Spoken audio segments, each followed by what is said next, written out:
Usap na nga ang tatlo na may gawa nitong mundo. Ang hatol ng konsistoryo, dili ibatang berbo, siyang sasakop sa tao. Inutusan ang kambing, yaong si Gabriel Arcangel, nanaog at babalarin si Mariang Bunying Birhen, santang walang makahambing.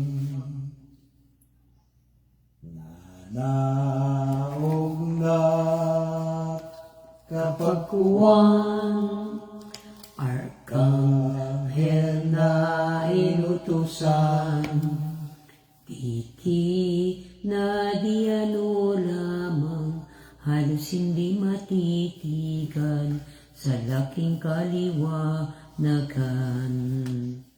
Si Maria ay nakaluhod, nalangin to'y bobos.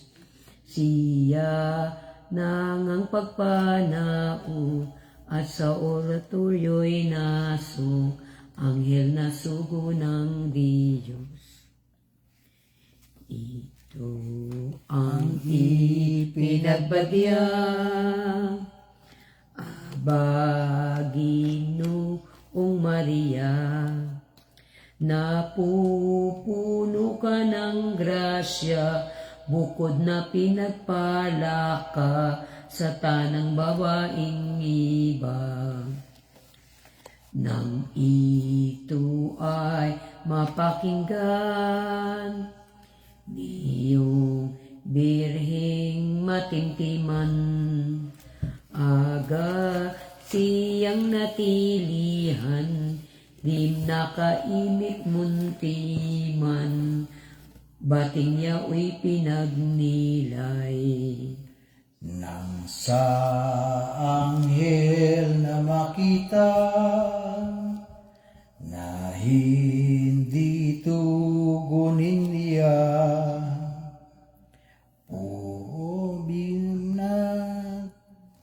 di namang muli pa, huwag matakot aniya, poon kong Birhing Maria. Sapagkat ikaw nga lamang, bukod sa na kinalulugdan ng Diyos sa kalangitan, na magiging inang tunay, niyong sasakop sa tanan. Nang marinig ni Maria, yaong bating ikalawa, ay tumugon kapag daka sa anghel na embahada, ito ang ipinagbadya. Anong pangyayarihan, niyang wika mo kinuran, pangako ko ng matibay, na hindi ko durungisan, kalinisang iningatan.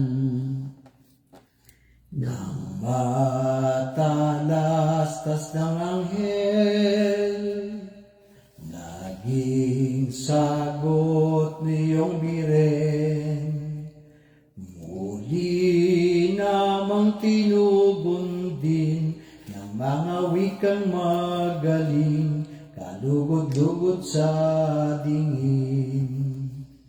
Maria, niyang poon ko, bungang ipanganganak mo, ay hindi lalang ng tao, tunay mong esposo, Diyos Espiritu Santo. At kung baga sumipot na ang iyong magiging bunga, Jesus ang pangalan niya, sasakop at kakalara sa sangsinukubang sala. Kaya huwag kang manimbing at iniya sisirain, lalo na't paririkitin at malulubos ang ningning niyang iyong pagkabirhen ng iyong paniwalaan. Yaring lahat king pinuran, si Isabel na yung pinsan, ngayon kahit matanda man, buntis na 6 na buwan. Kahit baog man ang sabi, si Isabel na yung kasi, sa kaibigang sarili ng Diyos sa buong orbe, walang hindi mangyayari. Ay ano'y nang maunawa ng birheng kahanga, na di siya masisira, sumagot na alipala, ito ang siyang winika. Narito mahal na anghel, akong tunay na alipin ng Diyos na po natin, mapangyarihin sa akin lahat na ipinagbilin. Nang ito ay mawika na ng Birheng Santa Maria, katuwa ay sabihin pa ng anghel na embahada, umanaw kapag karaka. Nanaog na kapagkuwan, Espiritu Santong mahal, at luha ng dugong tunay, sa tiyan ng bireng alam, siyang ginawang katawan. Saka naman nilikha na isang bunying kaluluwa, inilangkap kapag daka sa katawang mahalaga, niyong sasakop sa sala.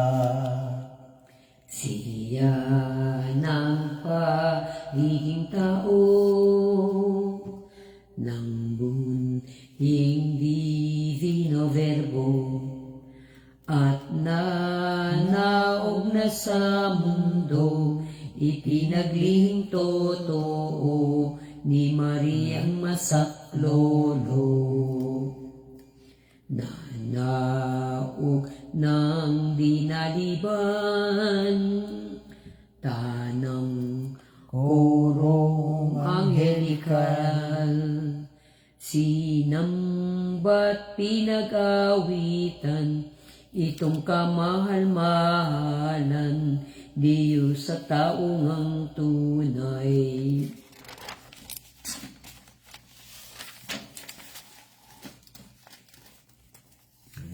Naganap na ng totoo,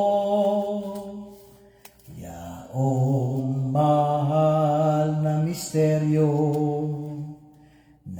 pagpanawag sa mundo at pagkakatawang tao ng poong si Heso Kristo. Nang malibang ilang araw, kay Mariang naisipan, parot siya'y dumalaw sa kaniyang buong pinsan, buntis na 6 na buwan.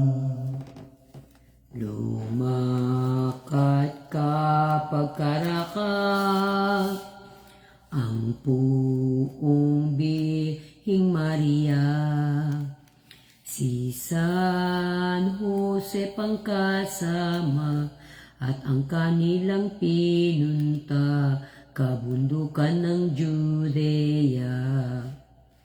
Di naman luhang nalaon ang paglakad nilang yaon. Narating nila't nasumpong ang sadyang bayan ng Hebron na kanilang nilalayon. Ay ano nga'y nang makita ni Isabel si Maria, katuwa ay sabihin pa ng kaniyang kaluluwa, nagkayakap kapag daka. Gayon din ang katuwaan ng sanggol na nasa iyan ni Isabel na timtiman, doon pa nga'y naging banal ang prekursor na si Juan. At di nati kapag daka ni Isabel na si Maria, ito ang ipinagbadiya, aniya ay mapalad ka sa tanang babaeng iba. At mapalad na toto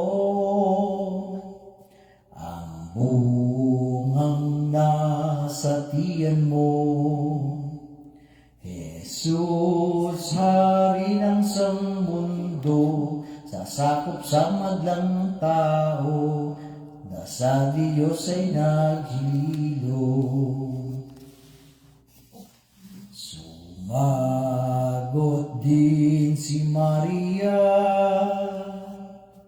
sa bati ng pinsan niya, anya'y pagpapalain ka ng Diyos na puong Ama, sampulang mahal mong bunga.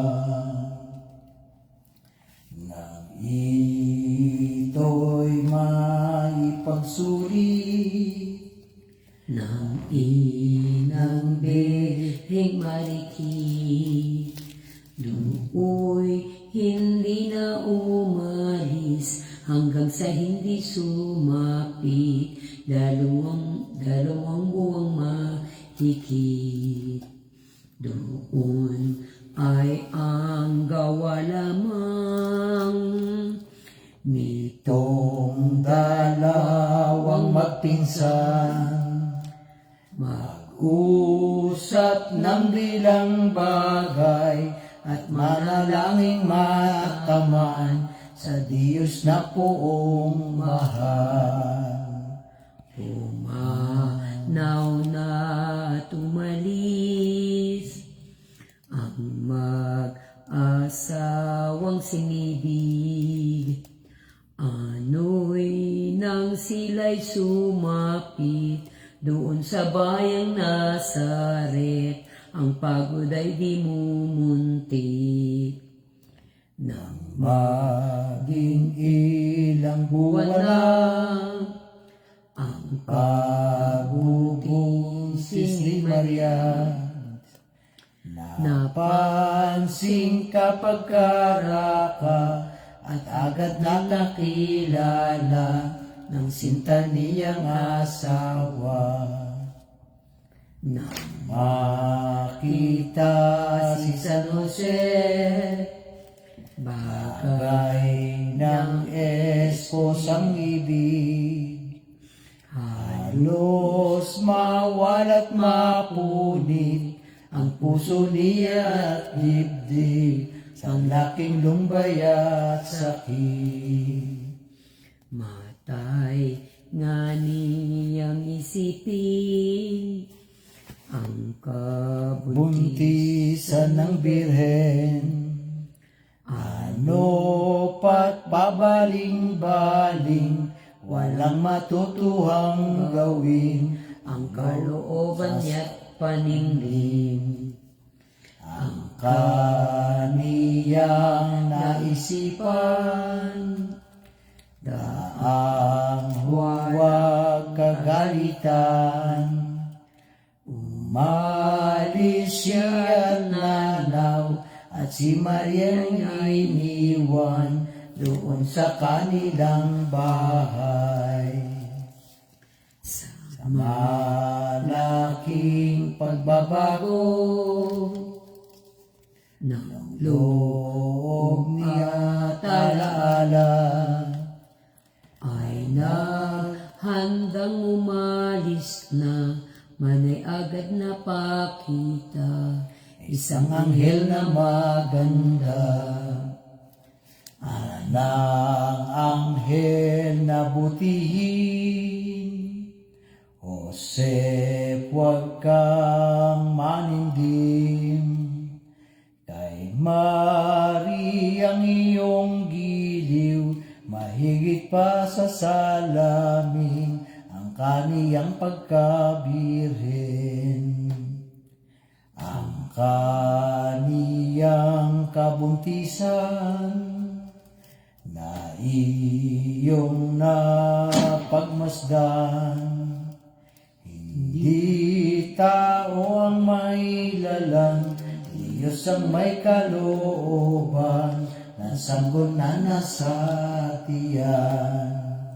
At yaoy ka pag lumabas, siyang tunay na Mesiyas. At Jesus ang itatawag, siyang sasakop sa lahat ng kay Adang mga anak. Nang matanto ni San Jose itong misteryo ng langit, tumiwasay na ang dibdib, nanaw ang lumbay at hapis, tuway siyang gumiig. Pagtaka ang mag-asawa na si Jose at si Maria, nanalangin at sumamba, tumawag na pakalara sa Diyos na poong Ama. Itong panibugong lihim ni Joseph na inang Birhen, siya ang tularan natin, bagaman hindi maliling ng taong sinumatahin. At sa pagkakatampatan at ugaling katuwiran, ang namamaliaralan, huwag pag-upasalaan ang taong sino tayong man.